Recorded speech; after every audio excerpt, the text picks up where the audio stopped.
Hey, and welcome to this week's episode of the Mike Muldoon podcast. I'm glad you can join me as always. I hope you're having a great week. I hope the weather's getting better by you. It's getting nice here. Summer's upon us, so that's getting pretty exciting. So anyway, today I'm going to get a little bit off topic. Today I want to talk about lying. This just came to me the other day. I know it's off topic, but it was just amazing. I was on social media and I saw this post that everybody was commenting on, like, this is amazing, this is great, this is fantastic, this is what we need. And everybody was getting all like, pro for it, or some people get against for it. I'm like, this is a satire. This is a joke. This isn't even real. Like, you're just being lied to here, and you haven't even taken the necessary steps to just maybe look into this for yourself.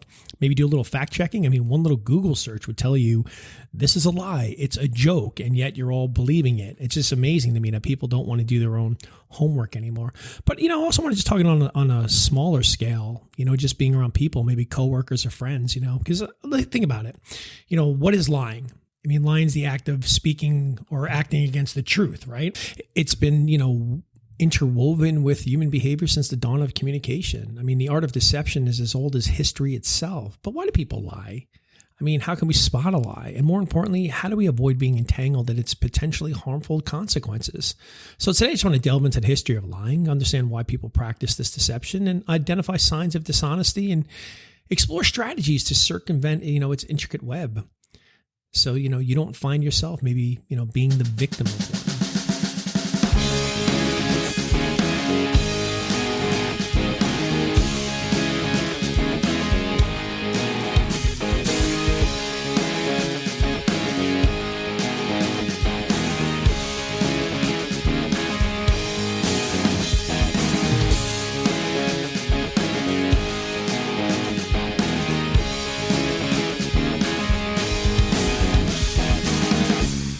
The history of lying, it stretches back to the ancient civilizations where, deceit was often used as a strategy in warfare and politics. I mean, in mythology, tricksters like Loki in Norse mythology and Hermes in Greek mythology, they played pivotal roles in tales that, often served as moral lessons about the consequences of deceit.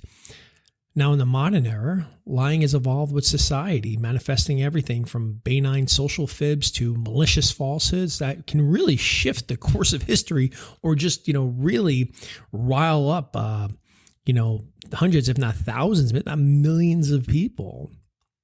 But why do people do it? Like, what do you get from lying? I mean, I know we've all maybe lied, and we've all been around people who've lied, and it seems like a pretty obvious reason, but one of the main reasons why people lie is self-preservation. They want to avoid punishment or negative consequences, or for personal gain. They want to get advantage on people, whether it's materially or socially or even psychologically. Sometimes we lie because we want to protect others' feelings, or we want to shield them from the truth. So a lot of times we call those little white lies. But the real problem is when people start lying as a way to manipulate or control or influence others' behaviors or beliefs to one's own benefit. I mean, this is what we're seeing in mass amounts in social media, in the world, people just being sort of driven down these narratives that aren't even truthful. And it's crazy. It's crazy what is real out. And the fact that, again, nobody even wants to fact check for themselves anymore. And for some people, lying, it's just a habitual behavior. I mean, for some, lying can just become like a chronic behavior used in many significant situations without any real reason to do it. So how do we protect ourselves? How do we spot those lies? Whether in print or more so just when you're talking to somebody, detecting deception, it can be tricky. I mean, especially when you're dealing with somebody, there could be like several psychological and physical cues that, if you pay attention to, can actually, help you navigate this a little bit better. But one of the big things you want to do with people is look for the inconsistencies in storytelling. You ever look at when you're watching a cop drama, they always got them in a room and they're always asking the same questions over and over again, sometimes doing it, asking it a little bit differently. Well, a lot of that comes down to the fact that they're looking for inconsistencies in the story, right? Are details changing? Are we contradicting earlier statements? Is there a common sign of the lying in there? They're always like looking for eye contact. While it's not universal, some people may avoid eye contact when lying. However, skilled liars can probably overcompensate by maintaining that intense eye contact. And I remember people saying, well, if you want to know somebody lied, if they look up to a certain way, they're lying. But then I was reading something that was really interesting, or maybe I heard it somewhere, and it was a guy who worked for the CIA said that doesn't really work because depending on where you're born or what nationality you are or what your culture is, most people look up, and I think it was looking up to the left. Some people say, if they look up to the right, they're lying, look up, whatever it is, something like that. But the problem is most people, when they're looking up, they're looking to tell you the story. And in the West, we read left to right. Some cultures read right to left. So it really doesn't hold up. But anyway, when you're talking to this person that have nervous body energy, are they fidgeting, touching one's face, crossing their arms? You can see, it's the thing about the human body is that, it'll always give away signals, right? If you're asking them questions that are delayed responses, filler words, like, yeah, yeah, oh, so we, are the stories overly detailed? Oh, this is my favorite. I used to work with a guy who, man, he was a great guy, but you'd always catch him in his lies because those stories were so detailed. And you were just like, oh, you've really, really rehearsed this one. Or maybe it's just something you notice in their tone and their speech patterns, right? A higher pitch and inconsistencies in speech flow. And, sometimes stuff like that, again, can reveal stress associated with lying, right? Because the words are one thing, but what's going on inside the body is another thing. So if you're around somebody right now, coworkers, people you're working with, maybe it's a family member or friend, pay attention to these things. One of the best ways to see if somebody's really lying is to have them in front of you. It's very easy to lie over text. It's very easy to lie over, the phone and stuff. You can hide from all that. But it's really hard for someone to lie to you when they're standing in front of you. So, but the thing is, what we really want to do here is we just want to, avoid being caught in these, right? Because like a lie can really just hinder our lives. Sometimes it doesn't have to be anything major. It doesn't have to be something that completely throws you off, off your platform. Sometimes it can just be something like, oh, that was so terrible that I had to waste all this time on something that didn't even mean anything. So to really navigate a world where dishonesty can really be prevalent, consider these following, strategies, I guess. And number one is cultivate that emotional intelligence. We always talk about emotional intelligence. Be attuned to your emotions, and those of the others can really help you understand and interpret those social interactions with them. Really pay attention. If you see something, if you read something, just don't suddenly start commenting on it and sharing it with the world.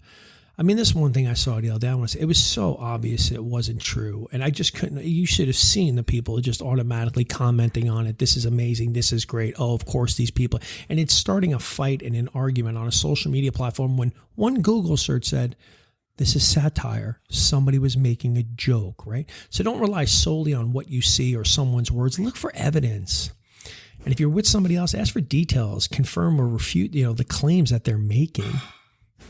And also, if you're dealing with somebody, friends at work or coworkers or anybody, you gotta set expectations for honesty. Especially in a personal and professional relationships, you got to communicate the value you place on honesty and the consequences for dishonesty, which can simply be like, look, if I don't trust you, you're not in my world. I'm not dealing with you. I'm not tolerating you.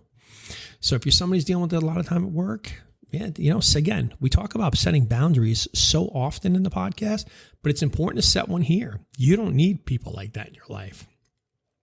Again, you can always educate yourself on, those cues, understanding the psychological and behavioral signs of, how lying, unlike how people lie, but we've talked about it earlier, a lot of little shifting, doesn't make sense, story varies.